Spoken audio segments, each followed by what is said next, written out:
ഈ വീഡിയോ എന്റെ നിഗമനമാണ്. ശരിയായിരിക്കാം, തെറ്റല്ലായിരിക്കാം. തെരുവോട കച്ചവട വിഭ്രാന്തിയിൽ വിപ്ലവം സൃഷ്ടിച്ച ഇന്ത്യ മറികടക്കാൻ ഇനി ആര് എന്ന ചോദ്യത്തിന് മുന്നിൽ ഞാനിതാ നിങ്ങൾക്ക് മുന്നിൽ സമർപ്പിക്കുന്നു.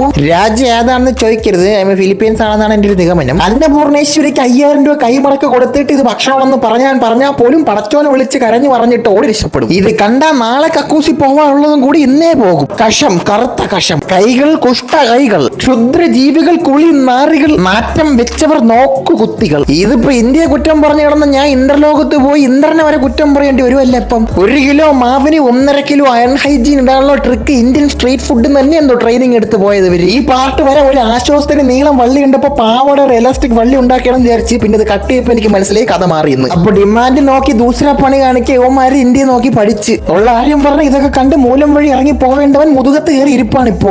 ഹെൽത്ത് ഡിപ്പാർട്ട്മെന്റിന്റെ പേര് മാറ്റി ഹെൽപ്പ് നീഡഡ് ഡിപ്പാർട്ട്മെന്റ് ആക്കണം. ഇത്ര നേരം ഉണ്ടാക്കിയത് വെള്ള വെടിയുണ്ടായിരുന്നു.